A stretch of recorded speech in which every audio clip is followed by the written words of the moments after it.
Are you ready for some football?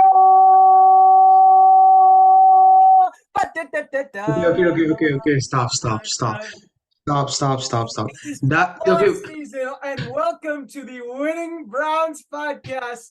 Back with Niners faithful Yash Talaliker and Brandon Staley fan Akilesh Srivatsa. Welcome to the episode number 6, the episode that happens right before the NFL season begins. Yeah, it's a special one. It's a special one. Everything is getting ready for one incredible NFL season. And Yeah. boy, oh boy, are we excited. I'm excited because as a Niners fan, we just extended Bosa to that $170 million You know, contract. it's ironic. You had a whole prayer session. And Hey, my prayers uh, came true. it came true. It came true. As Kaisen says, God did literally. I Yeah. mean, it's. I couldn't be if I was a 49ers fan. I would. I don't. I can't imagine how happy you are right now. But look, Nick Bosa, highest paid defensive player in NFL history, sure does deserve it. Yep.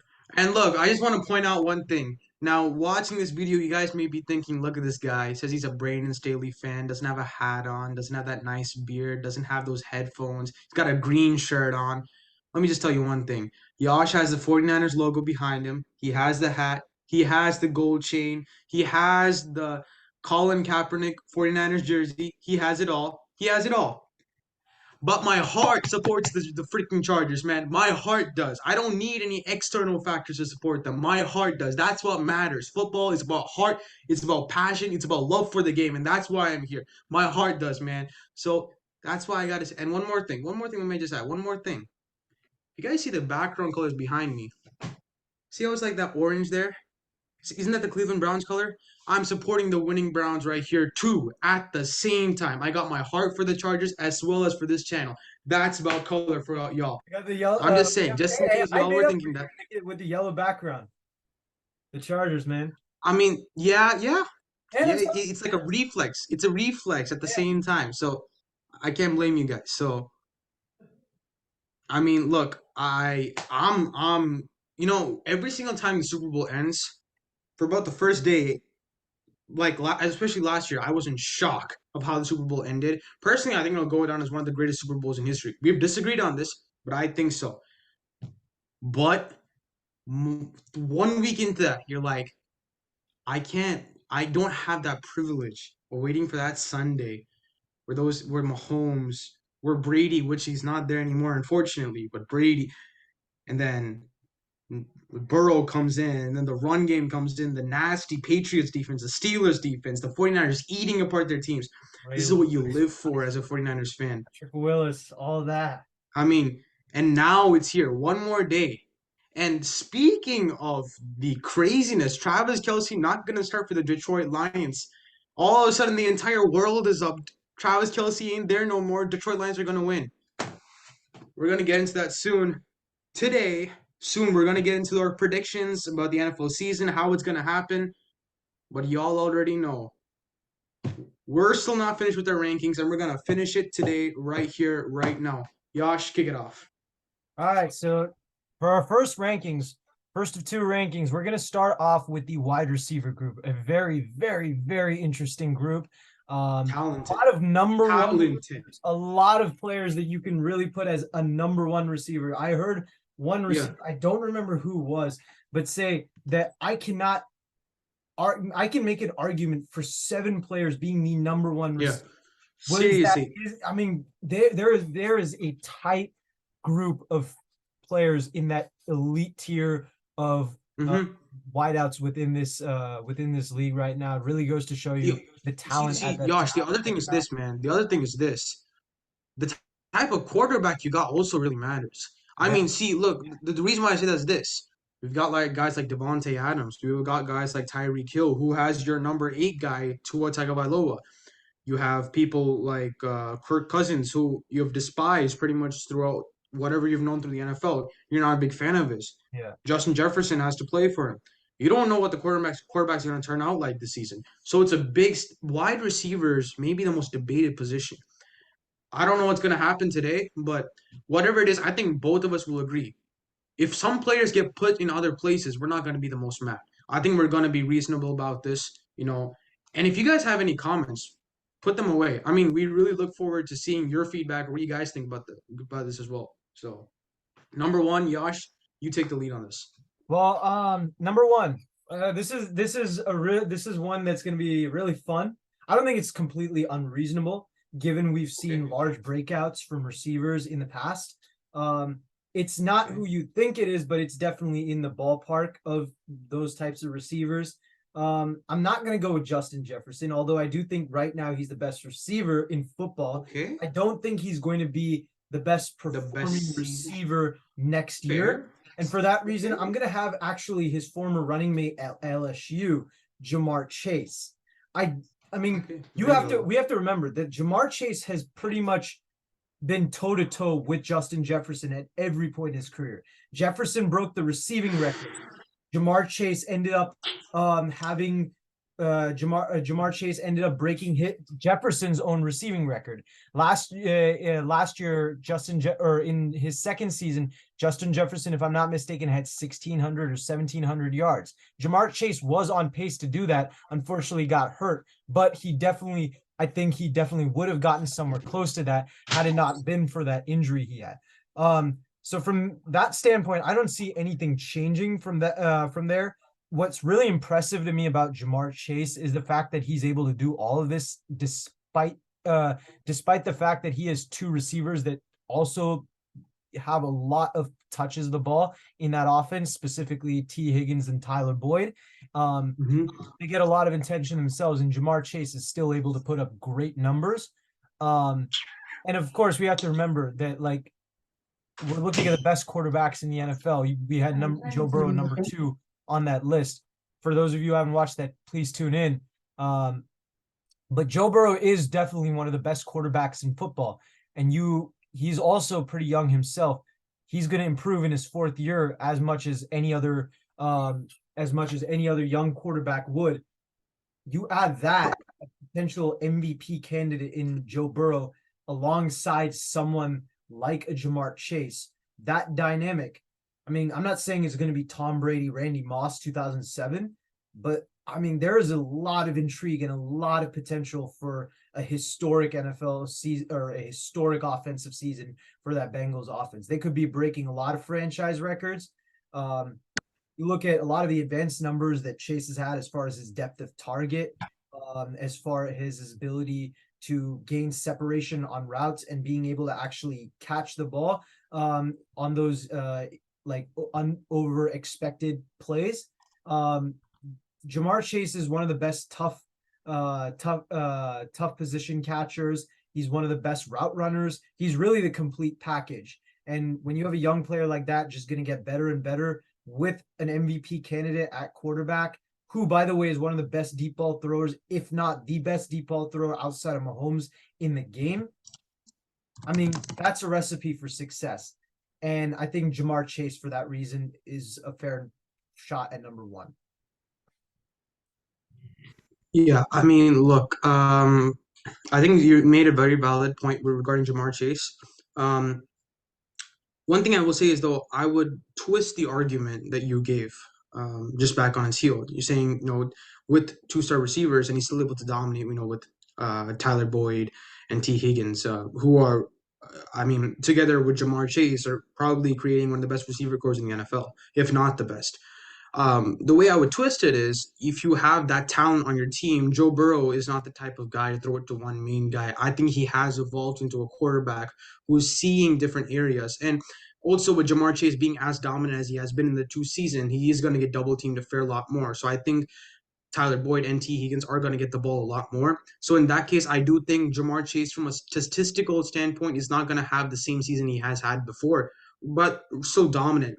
Then again, I completely am okay with this pick. I think that first of all, I think he can beat those double teams if he were to be placed on them. Um, so I mean, I'm not disagreeing with it. I'm just saying that there could obviously be the other alternative for this argument. I would have personally put Jamar Chase at number two and put this guy at number one, Mr. Justin Jefferson. The reason why I put him up there is, I mean, the dominance that he has had, no offense to Jamar Chase, is just not comparable with what he's done so far. I personally think so. I mean, I think the dominance that he on frankly a horrible defense. I mean, for the past every single year he's been there, there's a horrible defensive scheme, first of all, from a tactical standpoint, and then overall players itself. Zadarius Smith was a star last year. Eric Kendricks was there, obviously, Chargers. But the other, I mean, Zadarius Smith is left now, but really, if you think about it, their defense has been historically bad. Yet, Justin Jefferson is pulling out insane numbers. I mean, he's doing everything he can to make the Vikings a winner. By any means, Kirk Cousins is not a great quarterback. I disagree with Yosh saying that he's really almost average or if not below average. I think he's a pretty good player. But I think with the fact that Dalvin Cook has left the team, they're gonna go away from actually a run pass type offense to more of a pass type offense. So I think he's gonna get a lot more touches. The argument that TJ Hawkins in there, yes, that is true, but as Kirk Cousins, I think he's going to target more of the receiver or Justin Jefferson, particularly. And I think Justin Jefferson is going to, I think he's going to have one of the best seasons, if not the best season of his career next year. Yeah, I mean, I'm not mad at that at all. You know my opinion on Kirk Cousins. He's gotten, I think, I think he's a not. I think he's a below average quarterback. I think that he is someone that doesn't make the right plays to tantamount to winning. That being said, he does put up huge stat numbers. So I can completely understand why you put him um at number one. In addition, you're talking about the run game, kind of dissipating a little bit with Dalvin Cook.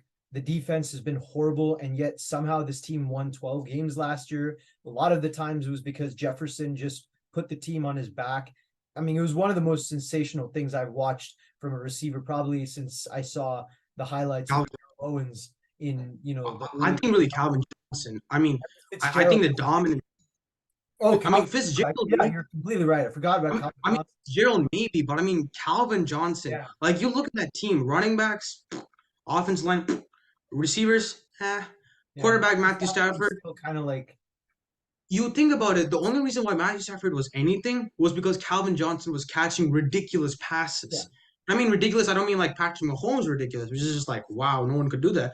I mean, like, he was still putting, like, for a receiver. I mean, this was a guy who, like, he could put up 300 yards by getting, like, 200 of them after the catch, or he'd get it off of triple coverage. Like, he was the most unstoppable force for a couple of years in football. And I'll say this, Justin Jefferson's catch against the Bills, am I saying it's the greatest catch ever? Obviously not. But it cannot be disputed that this is one of the greatest plays ever. I'm serious. You think about the situation. One of the greatest catches ever. And if you're talking about, it's like, what situation? If you can say Odell's catch, see the difference is this. People are not understanding this. When I say the greatest catch, often I talk with people about this. The greatest catch is not just the physical or the athletic ability. When it comes to that, Odell Beckham's catch, no one will replicate again. And I'll say another thing about the greatest catch. Jokes aside, the cameraman has a lot of input on it. Let's be honest. If he doesn't have that angle, that back stretch on that overhead like this, you don't call it the greatest catch. That photo is more iconic than the actual play. Like, people will look at the photo and be like, oh yeah, that's OBJ with that beautiful catch. They don't remember what team he played against, the way it was caught, how long it was, who was the quarterback, none. It's a photo man. Cameraman should be given $1 billion just for that photo. Jokes aside, I think the fact that the situation, number one, you're facing against Josh Allen, Stephon Diggs. It's time for Justin Jefferson to be like, I'm number one. Shut down. Like, he goes into this, like, Arnold Schwarzenegger, in those movies. He just goes in that zone. He's like the Terminator, destroys everybody. I mean, it's one of those, like, iconic catches, I think, that will go down in history. Like, it was like that Tyree catch over the helmet, but it's one of the greatest catches, seriously. I mean, Jefferson is amazing, but I mean, for number 3, this is one that it was a bit of a toss-up for me. I ended up going with Tyreek Hill. particularly because of the quarterback situation. I'm a little skeptical on where Devontae Adams, how his season's going to transpire as far as, where he's going to land up. I still think that he's going to be traded at the deadline, and I've been saying for a while that I think it's going to be the Jets that trade for him, given his relationship with Aaron Rodgers. But we'll see about that. The reason I went with Tyreek Hill, he's probably the most unstoppable player in the game as far as or the unstoppable receiver in the game as far as his deep threat goes. He's one of the fastest, if not the fastest player in the game. In game speed wise, probably the fastest. Incredibly underrated with both his route running. I think no one talks really about the numerous amount of different types of routes he can run, and in addition to really his ability to jump and be able to contest or make contested plays. That's something I don't think that gets talked about a lot, given that he's like pretty short. No offense, but like I mean, that's the great thing about Hill. I mean, despite all of that, and despite even at times where like, you didn't have Tua last year, he showed that he could still put up those incredible numbers and be able to, carry the Dolphins offense. He had I think it was like 113 yards in one of the worst offensive games for the Dolphins last year. He was the number one receiver per PFF for majority of the year before Jefferson eventually took that away. So I mean, from that standpoint, he has that, and now you're getting Tua back, a quarterback that can actually play, right? A guy. I mean, let's be honest, he's better than any of the other quarterbacks. No, he's a good quarterback. Right? I'm just, whenever you say Tua, I feel bad for Tua because my respect for him has gone down based on the fact that we've kept him. Okay, never mind. Go ahead. But yeah, I mean, like that's what I'm saying. Like Tyreek Hill is like, I mean, he's done everything with Mahomes, with Tua, with whoever else, I mean, any Dolphins quarterback, any Chiefs quarterback, he's just that good. And we have to, I mean, he's going to keep doing that. And I have no reason to believe that he's going to stop. I mean, look, Tyreek Hill, first of all, when that trade happened, I think the entire world was like, Mahomes not going to win a Super Bowl and all that stuff. He did because he's Mahomes, but I don't think any other quarterback would have been able to do that, other than Brady. Because, I mean, this guy is a beast when it comes to all levels. Speed, with athletic ability, the jumps. I mean, he really is, from an athletic standpoint, insane. But I will say one thing, and it's really not even about Tua.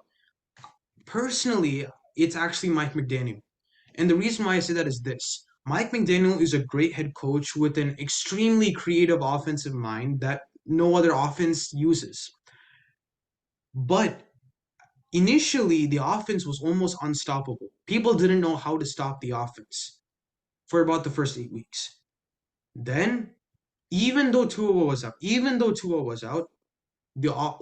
Tua was in later in the season, the offense was very, very predictable. Very predictable. And if he runs a similar type of offense, he may not be in the Tyreek Hill may not be in the best position. Because the thing is, I remember showing this in week 1, or episode 1 rather. You guys should watch that. It's a whole film study on Sauce Gardner, where Tyreek Hill comes and then he goes back like this, like on a motion. If you watch that Chargers game, I'm not being biased. I'm just stating pure facts. Brandon Staley had the most perfect defensive game plan against the Miami Dolphins, especially against Tyreek Hill. That was the first time they got exposed from an offensive perspective. Tyreek Hill came back, went like this. I mean, they allowed a long touchdown, agreed, in like the second half, but first half they shut him down completely. No one had done that to that point. And the reason why I bring up that is this. If the Chargers defense, which was by any means not anything to write home about last year, was able to shut down Tyreek Hill in the first half, if the Chargers defense can do that, think about like other defenses like Pittsburgh, who have much more talented players on the defensive side of the ball. I'm not saying he's not deserving of this number 3 role. I'm just saying that he may fall down to 4 or 5 based on the play calling and the type of schemes that Mike McDaniel uses. That's my perspective. That's fair, also given like his age too, just the fact that he's older and like Jalen Waddle is going to probably have a bigger role. So at that point, you're probably not going to, use Tyreek Hill as your Swiss Army knife, especially given. Yeah, I honestly, I think that instead of playing him at the X, they should play him at the zebra like or like like a Wes Welker or something. Right. Sometimes your height has a big factor in terms of playing that zebra. So I think that personally. Now number four, again a big toss up for me because I thought about a lot of things how they were playing last season, this season. It may seem conventional, but really not for me. I'm gonna go with Devontae Adams. Um, look, actually, Yash, I wanted to ask you just as a quick question: is Jimmy Garoppolo the starting quarterback right now for the Raiders, or is it He's penciled in to be the starter, but he there's is right? still like there are like it's interesting because it's like there are a lot of different rumors involving that foot injury that he had or the Yeah, I'm physical. trying to think. But I think from what I've heard, he's going to be starting week one, and I think from that, yeah. So Okay, if Jimmy Garoppolo is starting week one, I wanted to clear that out because I was frankly confused on whether he was gonna or not. Devontae Adams, I think, will be number four for the first time last season. Um, look, disappointing is not the right word, but I saw a different Devontae Adams when he was with Aaron Rodgers. Those 2 seasons where he had that MVP, Aaron Rodgers had smooth. When I mean smooth, I mean like just smooth when it comes to the get off, how he got cornerbacks off him without touching them. Devontae Adams, no one touches him when it comes to that. Last season, though, I felt like he got misused in a lot of ways. Josh McDaniel kind of just made him run these post routes or these go routes or these overs or like routes that made him go deep. That's why you had certain games where he had like 3 receptions for 100 yards or 2 receptions for 100 yards. Frankly, the Devontae Adams that I feel is the best version is a guy who has 10 or 12 receptions for 100 yards. The reason why I say that is this, and I think this is why he'll be number four. Jimmy Garoppolo is not a deep ball type guy. Not saying he has a horrible deep ball accuracy. He's just not the type of guy you put in to throw deep balls up. yeah, He lays it short, allows the receiver to make the play on the run. Very, very similar to a West Coast approach or a Joe Montana approach. 2 step, 3 step rather, 3 step or 5 step, whatever the case may be. Devontae Adams will kill you. He's a threat on the outside. He will kill you on the inside. That's a difference. If you allow him to go inside, Devontae Adams will find any nook and corner to just fit the ball in, and he'll take running off. I feel that's why Devontae Adams will have a success because I think Josh McDaniel, first of all, he understands. He has one of the best running backs in the game. He has a quarterback that fits him, and he has Devontae Adams, who's extremely good in the interior. I think that's why Devontae Adams will be the fourth best receiver. I mean, I think he's number one, no, because I don't know what Jimmy Garoppolo is gonna do.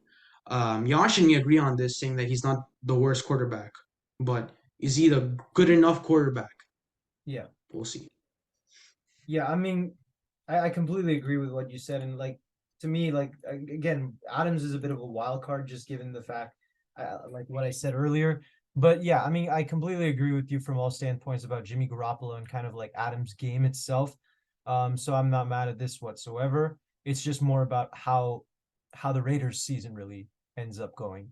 That's what Um, I'm thinking too.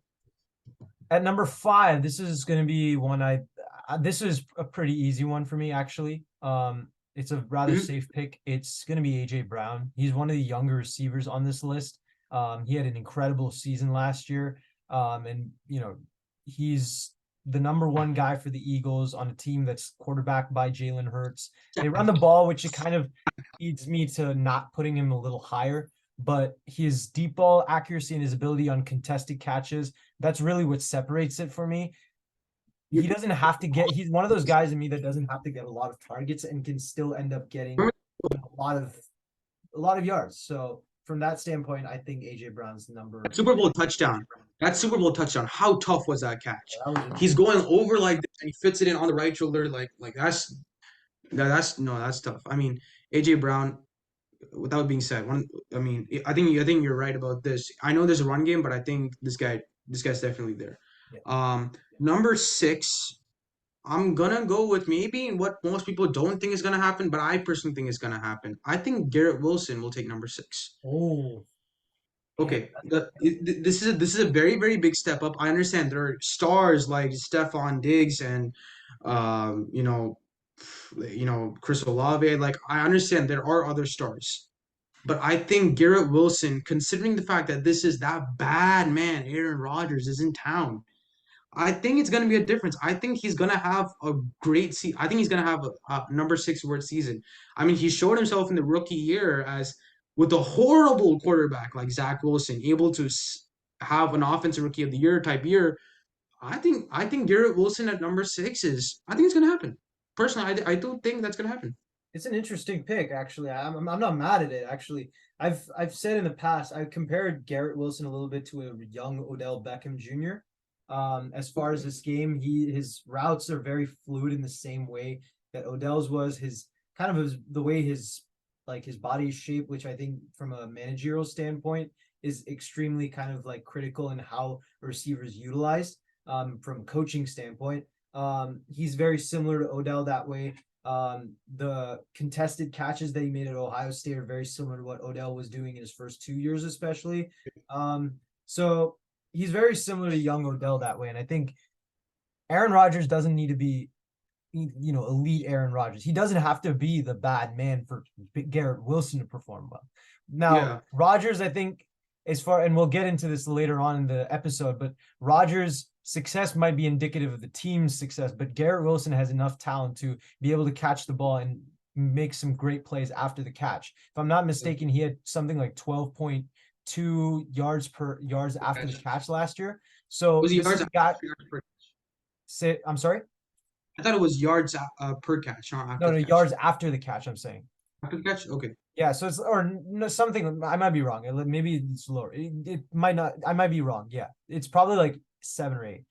I haven't. Yeah, because 12 But is insane for the rookie. yeah, but what I'm saying is he's one of the top 10, 20 players in the league as far as that goes. And I mean that really tells me like this isn't a guy who is really a complete package at receiver. I would not necessarily have him at 6, but I'm but it's a fascinating pick and I'm not mad at it whatsoever. However, at number 7, this is the guy I would have gone with. I'm gonna go with Jalen Waddle. Again, I've talked about how Tua No, is. no, okay, wait. I'm sorry.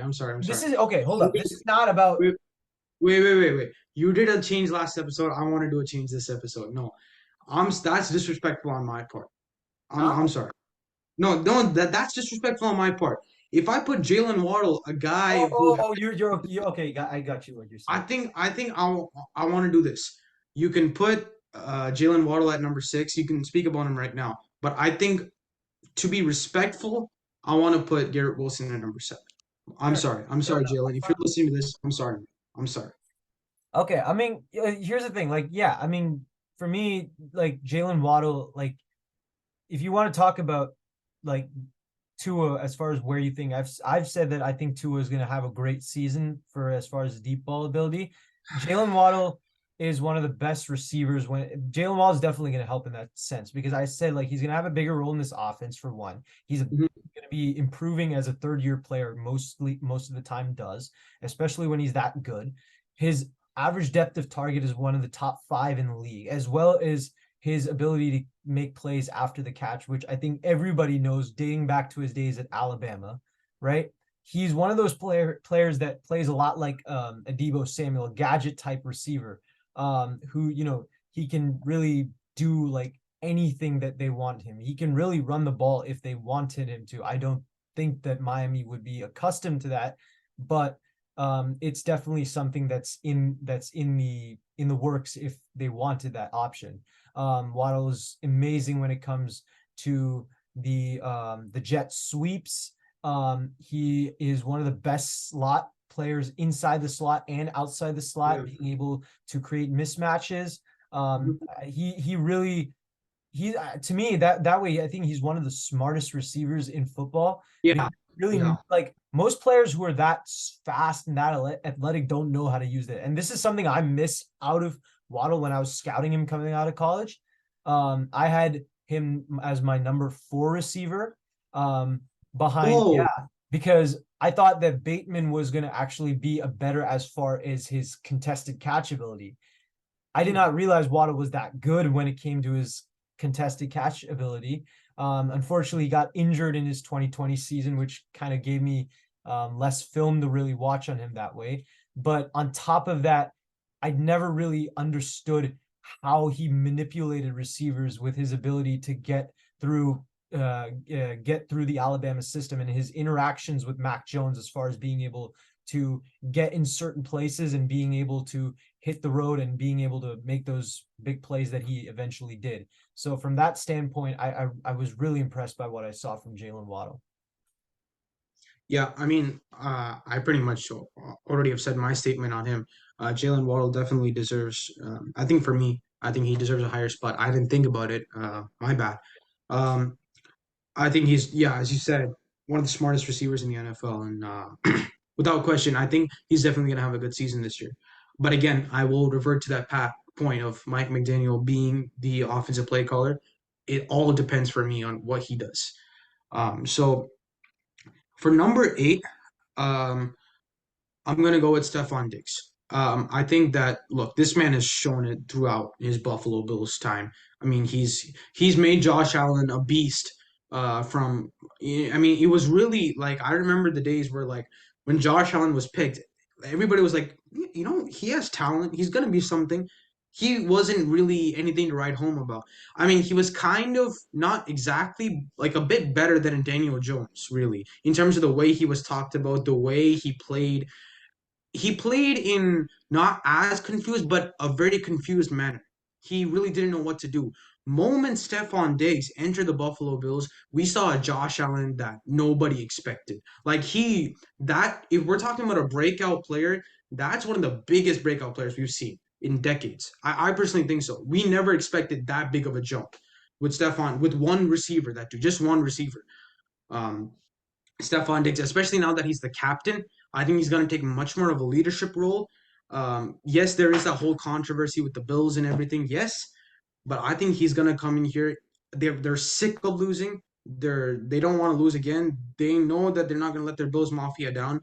I think they're going to come in and they're going to blow the NFL apart. I think both of them are going to blow the NFL apart just based off pure anger, and Stephon Diggs is going to have a pretty beastful season. I personally think I'm keeping it number 8 right now. He will move up. I think so. I think he will move up by the time the season's done.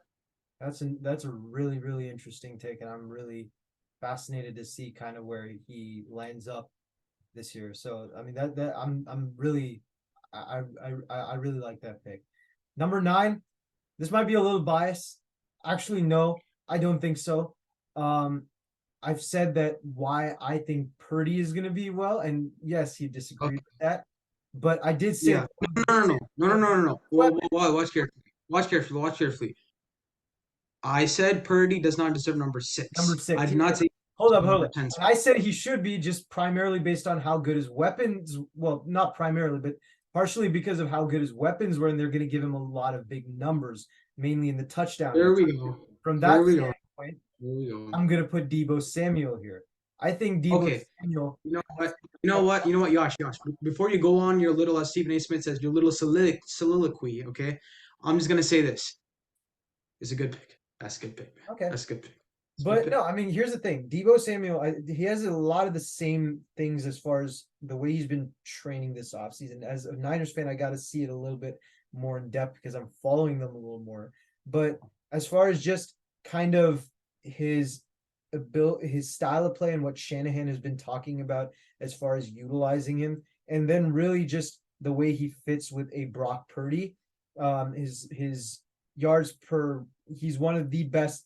No, sorry, he is the best when it comes to yards after the catch. He's led the league twice in the last 4 seasons in that stat, and he's also led the league once in that time in yards per scrimmage. One of the most dynamic and versatile players when it comes to being able to help in both the receiving game and the running game. I think him with McCaffrey in a full season where he's not hurt majority of the time, that's going to fool a lot of players. His depth of target is really not talked about a lot. And being able to put his team on the back, I think I think most of this, it's very reminiscent of what happened with Cooper Kupp in 2021. And I'm not saying necessarily he's going to have that, 1900 yard season like Kupp did, but I think he could end up having, one of the breakout years where he's having like 1600, 1700 yards getting a lot of plays after the catch, and in an offense that I think is going to get a lot of opportunities, primarily because I think that defense is going to give them a lot of takeaways. They're going to get a lot of quick possessions based on how their offense is structured. They're going to get a lot of like quick touchdowns or quick scores. I could see the 49ers really running up scores, and I could see Samuel's stats really taking a real jump next year. So I have Deebo Samuel at 9. I think he could be even higher. Yeah, I mean, I don't disagree with you. I think that Deebo Samuel definitely deserves 9. He could probably be higher, based on the way this goes. Deebo Samuel, the past two seasons has really shown himself out, in terms of that star receiver of that 49ers offense. Again, how he's gonna play, because I mean, he's at running back, he's at receiver, he's at so many positions. You don't know how he's gonna play or where he's gonna play exactly. So that's another factor. But I think when it comes to yards after the catch, he's probably the best yards after the catch receiver in the NFL right now. I personally think so. I think he's that speed, the overall build that he has for that type. I think he's one of the best yards after the catch receiver. So I'm not actually not mad at that at all. Um, Number 10, call me biased if you want. Look, I think this guy he had the injury last year, and that's what kind of drilled his season. I think Mike Williams deserved the number 10 spot. I seriously do. Because okay, here's the thing. Here's the thing. You can really say anything you want, but if you think, just take a minute to think about this. You have Kellen Moore who's coming in, who's known for bringing receivers over and up, which is Mike Williams' best route throughout the past few seasons. He has dominated when it comes to overtaking cornerbacks and allowing safeties to go over double coverage and get over the catches. Justin Herbert has got probably one of the best arms in the NFL. You have Keenan Allen, who's a route god, who's going to divert a lot of attention. You have Austin Ekeler, who can go in the backfield. You have great young receivers who are going to draw attraction. I think Mike Williams is going to have one of those seasons where you're not going to expect it, sure, but I think he will have one of those seasons. I think he's going to, I mean, you can open your mouth even wider, bro. I mean, there's really No, nothing I'm wrong. not. No, here's the thing. I'm not even mad at the pick. It's just I'm shocked because I thought you would go Cooper Kupp, and we missed him on this list No, completely. no, no. That's Okay, something no, no, that I can. I'm shocked about. no, no, no. Okay, I'll give you an explanation for why I'm not keeping Cooper Cup. The reason is this: the Sean McVay offense is rebuilding itself. The Right. offensive line is not nearly at where it needs to be. They don't have any running back support. Okay, here's the thing that I will argue. If you look at every single receiver in this list, but for, okay, actually not even really but for, if you really want to put it, Justin Jefferson, they'd have at least another receiver or another catcher, if you will, that a quarterback can rely on.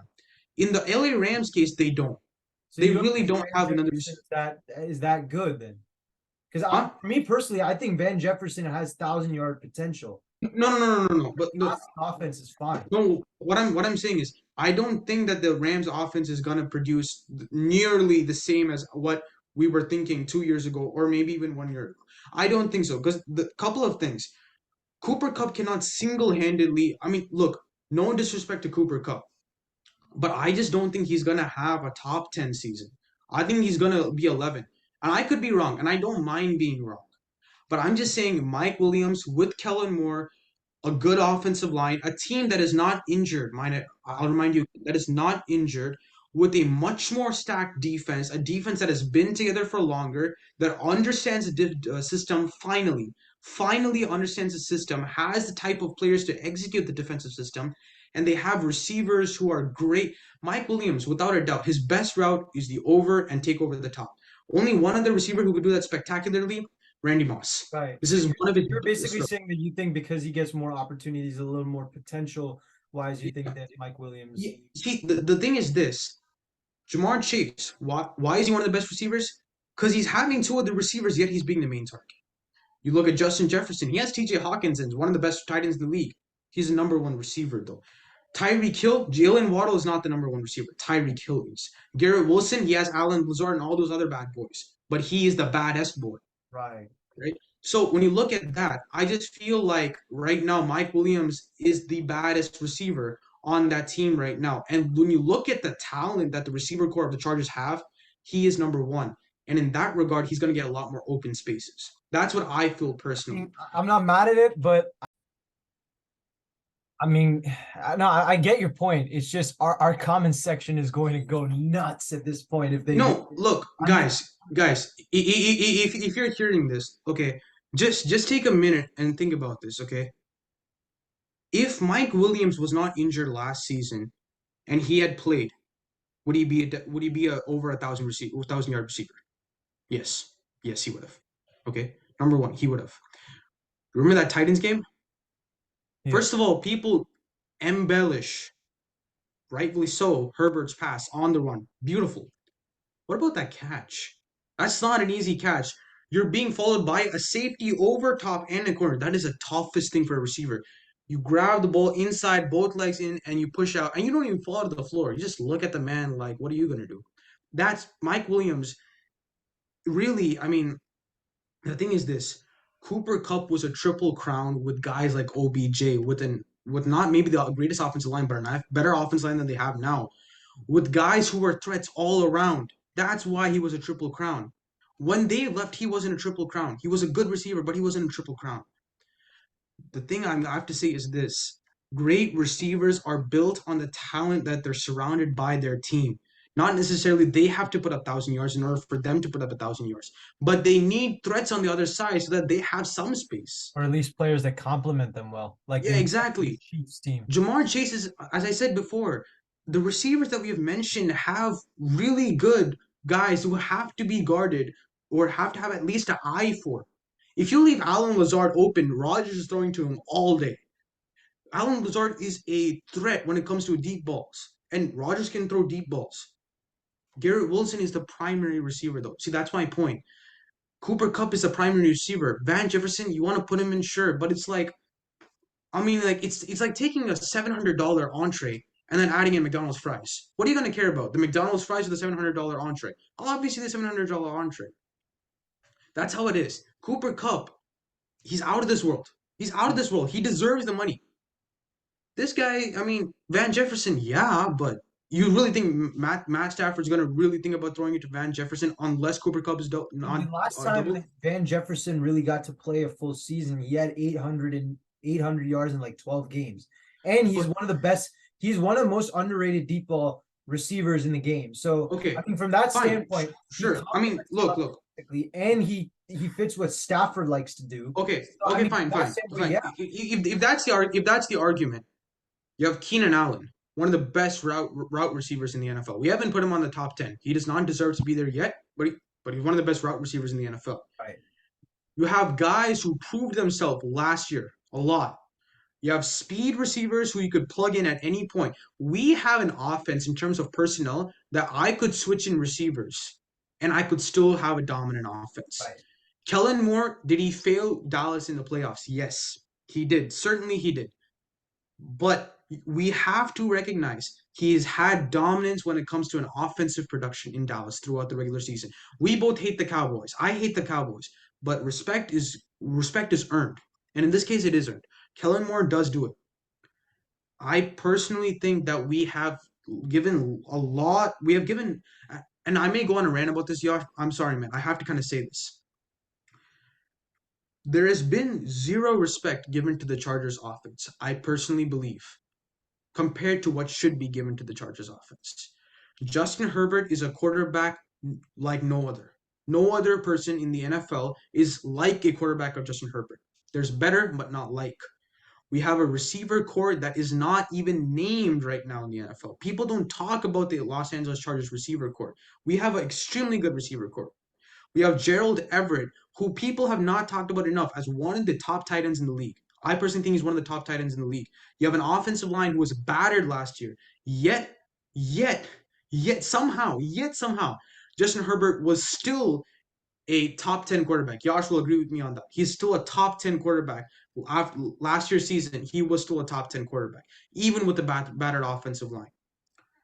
Then you have a defense that has come together. It has taken time. Yes, Staley's system is not easy, but when it is there, when the players and the personnel that need to be there are there, it's a complete system. With Eric Kendricks there controlling the middle, controlling communication, with safeties that have a lot of talent, you have cornerbacks that are long, that are athletically built, they have great speed. You have a defensive line that fits his scheme perfectly. These are not great players, but they are players who fit his system. When I say this, and I mean this with no offense, the Chargers should be given more respect. Stephen A. Smith, Brandon Staley will not be fired this season. He's going to go in here and he's going to allow this team to win a playoff season. Last year, yes. Was it tough? Yes. But this season, God,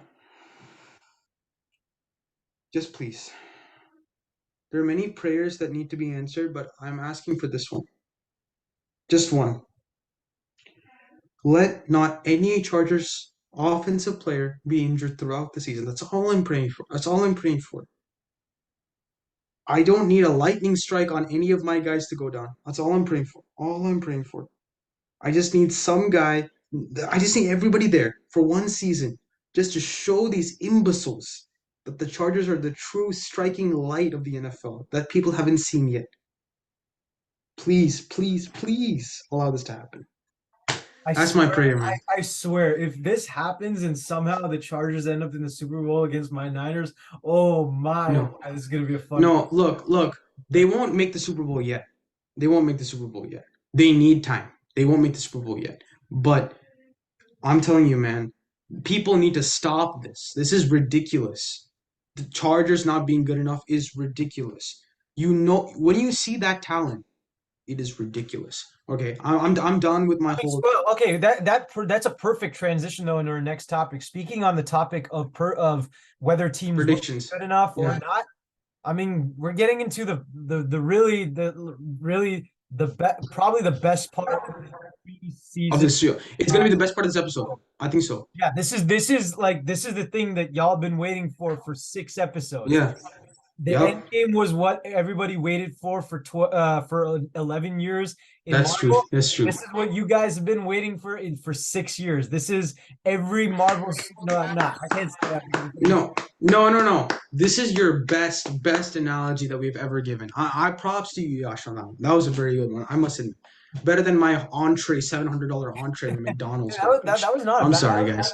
But I mean, It was garbage compared to Iron Man just going. Okay. No, okay. Captain America going, Avengers assemble. But look. I mean, Yash, I want to ask you right now. Who is the MVP right now? Who's going to be the MVP of this season? Okay, so we're starting with the awards. I was going to start with kind of the team predictions, but let's start with the awards. No, we're getting to the hard stuff, man. We're getting to right now, Patrick Mahomes. Okay. MVP for me, this was not too much of a hard decision for me based on safety and based on numbers. I kind of mentioned him earlier in the video. It's not Mahomes. I think it's going to be Joe Burrow. You might put up your hands above your head, but I really think I said this before. I think based on the weapons that the Bengals offense had, based on the age of the players on that team and where they are, both Burrow and Chase are going to have breakout years. And when you have that type of talent on that offense, that to me is a recipe for historic success in the sense of, 5,000 yards. I don't know how many touchdowns, but Burrow can go 5,000 yards. And with that trio of receivers, dynamicness in the receiving game, right? But Chase also, I mean, this is a guy who had 14, 15 touchdowns as a rookie. You could be talking about a guy who is like a Devontae Adams season 2021. Okay. From that standpoint, Burrow's the MVP. Very, very, very good argument. This is your best argument. It was a very good argument. I thought it was sealed, done deal when I thought Patrick Mahomes. You made a very good point, but you forgot one guy. I remember last season. We started off last season, and Joe Burrow was thrashed. Like he was thrown everywhere, sacked repeatedly. They had no offensive line. One of the main complaints about the Bengals, we got Orlando Brown Jr. now. One of the best right tackles in the league, if not the best right tackle in the league. Burrow has his protection now. Just left the Kansas City Chiefs. He's going to come in there and he's going to give you more protection. You make a very good point with Joe Burrow. 5,000. Now that I think about it, I mean, Justin Herbert had 5,000 yards when they went 9-8. Yeah. So if they had that, I do think it's a very good argument. I'm not gonna lie. You did switch my opinion. You did switch my. I thought it was gonna be Mahomes, but it's a very good argument. Okay, that's Joe Burrow. I, I, I'm gonna agree with this. I think Joe Burrow is the MVP of this season. Now that you've explained that to me, however, I'm gonna go on from MVP to the Offensive Player of the Year. I think I know who this is, and I think he truly deserves this. I think CMC will be the Offensive Player of the Year. I think so. You think about it, right? Yeah, I think last season we saw things that we never thought we would see before from CMC, like another level of CMC, like CMC 2.0. You know what I'm saying? Now I think that with Brock Purdy there, he's gonna rely a ton on CMC. I know that for sure. Um, they're going to be able to run. He's going to be able to run the ball. He's going to score touchdowns. I think he will be an offensive player of the year. I don't. You could say Jamar Chase, or you could say I don't know, maybe Justin Jefferson or Tyreek Hill or Jalen Waddle, or if you want to really say Justin Herbert or Tua Tagovailoa. You could have a lot of options, honestly, but I think he will get it. I think CMC will get it. I can't believe that you and I are on the same page twice in this award show. McCaffrey's mine. Christian McCaffrey's mine. I was pondering between a few 49ers and a few Bengals. I ran with CMC because of what he did last year and really just the versatility. It was I felt that if this year whoever's going to win has to kind of differentiate themselves from the pack. That's why I felt like, when I talked about Debo earlier and how I said he could be even better than 9, he has really the mystery box of that receiving receiving group. I had considered him for a while. But again, it's going to be interesting as far as just where he lands in that receiving game. So I don't know if I'm willing to go and put him in, an award in as my offensive player of the year. Although he's a dark horse for me, maybe even one of my predictions if we were to be talking about all first team all pros. But as far as he's a first team all pro running back. He's gonna be. They have the flex option now, so I think he could. I think he's definitely. Yeah. Right. So honestly, you could put Debo at a flex. You honestly could put Debo at a flex. Usually he when he won first team all pro in 2021, he was a flex at that position, right? So that makes sense. But also from Christian McCaffrey's standpoint, this is a guy who got a lot more touchdowns than I expected last year. And you're also talking about just the receiving game in addition to that. He's a 1,000 yard candidate each year. You have a guy like Brock Purdy who's going to get him more involved, and he got better once Purdy got in that. Purdy was there. That's true. They run the ball a lot, right? And I mean, it's interesting because McCaffrey doesn't run the ball as much when Elijah Mitchell's in the backfield, but that could be an advantage to his at least scoring. No. Actually, stop. Okay, hold up. CMC is not the dark horse. Elijah Mitchell is the dark horse. People have not been talking about that guy enough. Yeah, no, I agree. But here's the thing. When Mitchell plays, McCaffrey becomes a better player in the red zone. That's why I'm saying from the touchdown standpoint, you're talking about a guy who could have like an Austin Eckler 20 touchdown season that way, just based on the fact that he's probably going to get more opportunities in the red zone, even if his yardage is not nearly as high. That's really where I think, McCaffrey could probably separate himself from a Jamar Chase, from, I don't know, Justin Jefferson, from even quarterbacks in that list. And that's why I think he could win Offensive Player of the Year. Okay. Now I'm gonna go on to the next one. In terms of awards, I will do one more award and then we can move on to a team. Or we can move on to another topic. I mean, we have still the offensive defensive rookie, and the coach. Yeah. So. I want to ask you, who do you think for defensive player of the year? I was very torn on this. I really didn't know which. Let's play a quick game then. I'm gonna ask you a player. I'm gonna ask you a player who's in your head, and let me see where it is. Is it on a team that you hate? No, not at all. Really? Okay. Not at all. Is it a player above the age of 25? No. You're gonna be shocked. You really are gonna be. No, the thing is that I really don't have a hard down candidate on this. Right now, my mind is racing between guys. Okay, so I'll tell you who I'm thinking of. Yeah, man. I'm thinking of Micah Parsons. To me, like I said it before, right? The thing with him I is that understand. he's already one of the top four receivers. And I saw this just today. There was apparently a comment by Micah Parsons involving the contract of Nick Bosa, and he said, from even a skill standpoint, he said I'm gonna be where Bosa is this year. And apparently Bosa came back and responded to him by saying, I won the defensive player of the year this year. You're gonna be in that conversation next year. And the only reason you might not win is because of me. Competition is best. But that, I mean, really, That's that true. goes to show how much other players really know how good Parsons is. A third-year player, there's the trend with the third-year player breaking out that much.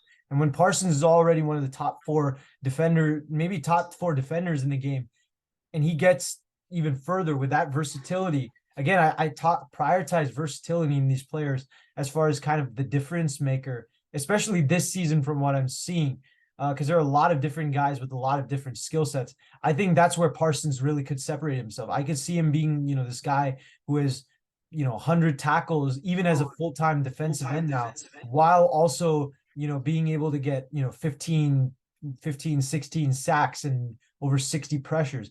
And he's done that before as far as the pressure numbers. So Pressure numbers, yeah. so when you add that to what Dan Quinn has built on this defense and the impact that I think he could have on other teammates, he could revive Stephon Gilmore's career, at least from a basic numbers standpoint. Trayvon Diggs might get more interceptions from that standpoint. I think Micah Yeah. Parsons could be looked No, at not just the best defender, but the most fair. valuable defender in the game by It's the end. fair. Mm, it's a fair argument. I would have unquestionably put Micah, but I don't think so. I'm gonna go TJ Watt. It's a big deal, but I'm gonna go TJ Watt for a couple of reasons that I don't think people are looking at. This man missed a whole season. People have forgotten about this guy. I don't think people are looking at this guy the same way we were when he had 22 and a half sacks. One. Number two, you're going on a roster that is loaded in terms of defensive talent. This is one of a top five defensive team roster, just roster wise. You have cornerbacks that are you have in my books the best safety in the league in Minkah Fitzpatrick, and then you have your defensive line, monstrous interior defensive line. You have linebackers that are extremely talented. You have this is why he will win. You have Alex Hingsmith on the opposite side. After last season, people are not going to leave him one on one. I do not think people are going to leave him on one on one. They will go to double blocks. If they go to double blocks, they're going to have two running backs, or they're going to have a fullback, running back, tight end, which is going to make the offense is really hard to play overall. TJ Watt will win Defensive Player of the Year because he will not be able to be guarded because of the talent around him. I say this again and again. A player's success is dependent on the talent that he's surrounded by and in this the place and the person he's put in with. Person, I mean coach. Mike Tomlin, perfect coach for him. Aggressive, get to the quarterback, finish the play. I think TJ Watt will win the Defensive Player of the Year. Michael Parsons will have to wait one more year before it happens. I think so. The team is young. It needs more experience. One more year, Michael Parsons there. Right now, I think TJ Watt. Now veering off from the awards. I just want to do this because we are running a bit short on time. I do want to do this. A couple of things. I want you right now to give your AFC Championship, NFC Championship, and Super Bowl prediction. Here's what I'm thinking. As far as that, I wanted to like kind of go over just what your teams are in the really just kind of like Oh, okay, sure, sure. of the teams. Kind of just go over the list. Not like kind of what we're gonna do is just kind of briefly just talk about like you know just brief takeaways, like the biggest takeaways that we have on each other's list as far as the rankings, but just really it's a summary of the list and then really just Mhm. like slight takeaways. And let us know what you guys think about our list in the comments section as far as where we rank certain teams. Yeah. And from there we'll move maybe back to the awards or maybe back to or maybe to the playoffs, depending on our time. But yeah, I mean, what are your AFC and NFC rankings? Or let's start with the AFC. What are your playoffs, and what do the rest of the standings look like for you? I think okay. So if we're going, are we okay? Let's go by like division, right? In the AFC, um, hmm, very interesting actually. Now that I think about AFC, okay. Out of the AFC East, I think the New York Jets will come out on top over the Buffalo Bills. It's an interesting take, but I think they Wow. will. I think the New York Jets will. Look, that defense, remember last year, they gave up less than 20 points for more than half of their season. That monster of a defense, that young, you got Sauce Gardner bringing that sauce every day, all day. All gas, no break with Robert Saleh. You have that bad man in town. You have bad boys right next to him. So I think that team is going to be more stellar. I did mention Stephon Diggs. I do remember saying that. I think they will dominate in the playoffs over the Jets, but I think the Jets are going to come out on top of the AFC East. Out of the AFC North, I have. Okay, this is actually really not okay. It's the Bengals. AFC North, it's got to be for me. It's the Bengals. You could say Steelers, but it's the Bengals. AFC South. This is one of the worst divisions in the NFL. Unfortunately, I know D'Amico Ryan's your boy is there in Houston, but this is just one of the worst divisions in the NFL. The Jags are going to come out on top for me. Out of the AFC West, although the Chargers are going to do fantastic, it is going to be the Chiefs coming out on top. Out of the AFC West, this is my rank. Really, South, West, North are really not questionable. East is the only one where you could put up an argument just based on the immense talent that is there. But I think, yeah, I do think that the Jets are going to come out on top this season. So your division leaders are the Chiefs, Bengals, Jets, and um the Jags, right? And Yeah, then as far as your wild card spots, what do you have? from the AFC. Yeah. From the AFC, from wild card spots, I have the Steelers as one of my wild cards. Um,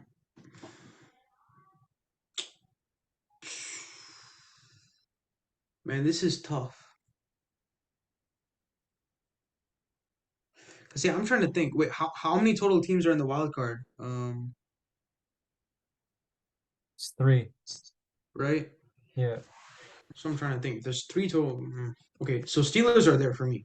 Steelers are there. Oh, hold on. Steelers are there. Chargers are there. Two are done. My bad. I don't know what I'm thinking. Oh, whoa. Okay. Okay. Yeah, dude. Look, this is not questionable. Steelers and Chargers are there. Oh, okay. Now we're getting into this. This is No, gonna be a no, no, no, hit. no, no, no, no. Stop pulling this whole. Look, I've told it repeatedly. People are doubting what the Chargers can do. If you're about to put the Miami Dolphins on top of this, whose defense, yes, is Vic Fangio there? Sure. Is it going to be? I mean, come on. Look, I'm not taking the Dolphins over. Bills, Steelers, and I think the Chargers will. No one's coming out of the AFC. I don't think the Titans are going to beat the Chargers over them. No No, come Ravens. on. No No, Ravens. no, No no, no, no, no, no, Patriots. no. Even my boys, the Patriots, they won't do it. They won't do it. Wow. They won't do it. Wow. Okay. No, Okay. Now this is getting interesting. I love this. So no. for me personally, okay, I'm gonna go as far as just kind of like division to division as far as my standings from the AFC East, right? What I have is in this specific order. I got the what's it called? I got the Dolphins as my number one team. Whoa! Yes, the Bills as my wild card, and I have the What? Jets third and the Patriots fourth. And I'll get to that in a sec. Yeah, this is gonna be fun. Whoa. I don't care what you say about the Dolphins, really. I mean, the fact of the matter is, I mean, I've said what I said about Tua. They have the two of the best receivers in the game in Tyreek Hill and Jalen Waddle. What about the defense? What about the And they're pretty defense? good. What about the defense? What about the Bro, defense? but their defense is really underrated. I mean, I really think so. When you look at the fact that they Stop got it. Vic They Fangio they as their had they had defensive they coordinator. had they had like what they were below 15th in overall defensive But ranking. that's because they had a bad defensive coordinator. If you look at the talent on the defense before, they were good defense. Vic Now they Fangio is added not one of going to the change best that defensive. defensive minds in football in Vic Fangio. Who fits Vic that system. Fangio, Vic Fangio, okay, as great as a defensive coordinator as he is, he's not gonna change the entire defense in one season. It's gonna take He's time. done it before, It's and I mean that's not just that. This defense has the the talent to team that change. you done it, dude, the talent that he has on this team compared to the other teams that he's done it before is not even close. Okay, what's This what's team the doesn't have difference? nearly I the mean, talent. did anybody think anything about Kyle Fuller when he first came to Chicago? No. Xavier Howard, though, everyone thinks that he's a top 5 cornerback in football, Brody, right? Jalen Ramsey, everyone what thinks. happened to I Khalil get Mack? Jalen Ramsey's not playing Wait, wait, until wait, wait, wait, December. wait. Did we just leave Khalil Mack, one of Khalil Mack's best season out the door? I'm not talking about but well, Khalil Mack doesn't make the entire defense though, right? But most of that defense, a lot of people didn't think a lot of it. Roquan Smith was a rookie. Nobody really had any idea how Eddie Goldman or Bilal Nichols would play. He wasn't great that season. Roquan Smith wasn't Eddie anything to write Goldman was home not about that great. season. Roquan Smith was pretty good as a rookie. No, he was not anything to write home about that season. Roquan Smith wasn't anything to write. He was a great talent. Vic Fangio, credit to him, he brought the talent. He didn't make him but that's my point. Dolphins need at least 2 years.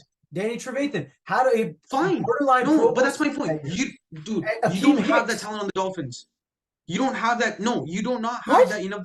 What? No, not how. Defensively, you don't. Defensively, you don't. Where? So from an edge rusher, you're telling from an edge rusher Bradley standpoint, Chubb and Jalen Phillips and Christian Wilkins on the defensive line is not. By the way, Bradley, Christian, okay, these are guys who are known commodities. No. We're top 10 players or close to it at their position. Wilkins is a top 10 D. Jalen Phillips has top 10 potential. Bradley Chubb has top 10 potential. Yeah, no, but that's my point. It's that top 10 potential is not going to reach top 10 in one season. It has to take at least 2 years. Dude, Vic Fangio was able to complete it once with the Chicago Bears like that. Chicago Bears defense, you have to admit, the Chicago Bears defense was much more talented compared to this defense right now. It was all okay. My bad. Not talented. It had already, like, if you want to say, harnessed its talents already more than what the Dolphins have. Dolphins are very, very raw right now. They need to be seasoned. They need to be, I don't know, more flourished. They're not at the level. Okay, are you taking that over a Matt Judon, Bill Belichick defense? Are you taking that defense over the Bills Mafia defense? Are you taking that defense over the New York Jets defense? That's my only question. That's my only question. Are you taking it over the 3 other defenses in that standing? No, because their defenses are better, but I think holistically as an entire team, I would be fine with their defense being slightly worse when their offense is also when you say slightly worse, what are you estimating this defense in terms of a ranking to be? Do you think this is a top 10 defense? So I think the Bills, Jets, and Patriots are all top 5 defenses. To me, Dolphins are like 8 to 10, somewhere there. So this is a top 10 defense to you? Yeah, this is a top 10 defense team, and their offense is way better than all the other offenses. Maybe outside of the Bills, but the Bills, I mean, talent. Really, wait, hold on. So Rodgers has pretty much his entire Green Bay Packers receiver core with him right now with the New York Jets. Wait. Let me finish my point. He has the entire Green Bay Packers receiver core with him. Pretty much, he brought the entire Green Bay Packers receiver core with him. You have Garrett Wilson, as we discussed here, who is one of the best. Who is right now we ranked him at number 7, but he could possibly go up. You have Dalvin Cook, Breece Hall, a running back core who you could switch out and then still be dominant. We're just talking about the offense here. We're not even discussing one of the most dominant defenses last year. We're just discussing the offense. Then you have Aaron Rodgers, who is one of the best play action quarterbacks in the NFL, which is the hardest thing to defend against, which the Miami Dolphins particularly were trash at. And Vic Fangio has had a history of not actually being able to coordinate plays, defensive plays, that are being able to match up against play actions. It's happened in Chicago. It's happened with the 49ers. I've seen it. And especially with the Broncos. That's one thing. 2, from a defensive standpoint, I may have got carried away. Maybe they do have a talented defense. I don't know. But they need 2 years to become the Vic Fangio defense that everybody's raving about. Another point, Jalen Ramsey is not here for a couple of months. Let's also remind ourselves about that. Here's the thing. They have a rookie cornerback by the name of Cam Smith. Is he going to be Jalen Ramsey? No. I trust him to be at least capable enough over Jalen Ramsey. Until Ramsey comes back. No. So I'm fine with not nearly. A rookie cornerback against, okay, think about this. Aside from Mac Jones, you're playing against Josh Allen, an MVP candidate. Aaron Rodgers, one of the greatest quarterbacks of all time. Mac Jones, yes. I feel like least, that's the thing. Not the best. This is where I'm going to go. I feel like people are really coasting off of Aaron Rodgers' past success. I've said before on this channel Mhm. that Aaron Rodgers, the Jets are going to go as far as Aaron Rodgers takes them. We all know that. But this is where I Yeah. was really kind of being contemplated. The Jets were really, as far as where I'm landing, somewhere in my 6 to 8 as far as my entire ranking of the AFC, particularly because I don't really trust Rodgers to end up playing like he has in the past. Partially Bro. because That's my point. That's my point. Wait. That's my exact point. He doesn't need to. But That's my that's the point. thing. Okay, That's my here's the point. thing. You bring that up, but like this is where I'm gonna land with that. We've talked in the past before about some quarterbacks having down years and still being able to push their teams in the playoffs, Yeah. right? You Yeah. talk about a Tom Brady in 2019 having probably the worst year of Sure. his career, and the Patriots were still one game away from being the Very number good. one seed in the AFC, right? Sure. Right. The Chargers last year, you talk about Justin Herbert. Yeah. That was a horrible year, and yet despite all the injuries, they It's not okay. somehow Wait. landed Stop. for the Watch Chargers the as far as words that come injuries. out of your mouth. As the It's horrible not year a for the horrible. Chargers. From the Yeah. Chargers. Yeah. From yes. Okay. There we go. Yeah. And for Herbert, it was a down year. And yet, what's it called? They still somehow ended up in In the the playoffs. they still somehow Playoffs. ended up in the playoffs. Same goes with Lamar in 2021, Fine. where he Sure. wasn't playing Sure. individually great, but they were 8 Yeah. and 3, right? So like Okay. Aaron Fine. Rodgers, though, last year, when that happened, right? I mean, Okay, all of so okay, that, hold they up. were No. You outside are of not playoffs doing that. almost the You entirety are of the not year. doing that. You are not doing that Yeah, right now. Are I you am. comparing Lamar Jackson? No. Are you comparing Lamar Jackson, Tom Brady's season with this? Dude, that is way too far. Aaron The Green Rodgers Bay was by Packers. most. No, I mean, stop, stop, you stop, got to stop, remember. stop, stop. One second. The Green Bay Packers defense was by in no means equivalent to what the Ravens have had, what the Patriots have had. Like the Green Bay Packers defense was not even close to that. One. Number two, Aaron Rodgers had an extremely young receiver core, that did really he couldn't rely on. Three, there were disputes with him and the general office that was getting to him. Okay, no other quarterback in all the situations that you've just described had ever gone through that. That's three. Okay, number four, and I'll come back to the Jets. Aaron Rodgers has never had the access to the running back core the Jets have. Aaron Rodgers has never had an access to an offensive rookie of the year like he does with the Jets right now. Aaron Rodgers has also never had the opportunity to have an offensive rookie of the year, Alan Lazard, who he has talent that he hasn't had like before. Devontae Adams is on another level. Agreed. But he hasn't had a group of talent from an offensive perspective like he does right now. The 15-1 season, maybe. But this season, that's my point. Aaron Rodgers doesn't need to be skyrocketing. He just needs to be a good quarterback. But if you go from being the number one quarterback in the league to Mm-hmm. at your age 40 season, decreased Yeah. mobility, and on top of that, being 23rd in the league in QB score and 29th in the league in QBR, while Okay. your team is Wait. out of the playoffs your entire year, and you're playing Okay. bad Yeah. football, throwing Okay. unusual Mm-hmm. interceptions for your Mm. skill level. Yeah. That to me Yeah. is not. That's to me is not even. Yeah. That's a Okay. completely different level of Yeah. Rodgers that I just don't see. But this is the other Okay. thing that I would say about this team. From a standpoint of Rodgers as a personality and the way that the New York media has been treating the Jets and how they generally compared to how they generally treat their sports teams, this team really for me the fear is that unless they make a big move like going out and trading for an Adams or Mike Evans like you said, Mm-hmm. to me this is which they're not going to do if they're losing, mind you. This is a team that they have a lot of potential for being, a desperate housewives type team or some drama show type team, where it's Okay. like they're Okay. going to be getting into a lot of media. They're going to get a lot of media attention, and that might really detriment them. On top of having one of the toughest schedules in the game, the strength of schedule is 25th in the league. All of that combined, Wait. that's I think what hurts them more than really No. whether Aaron Look. Rodgers will play well. Okay, look, I agree with that.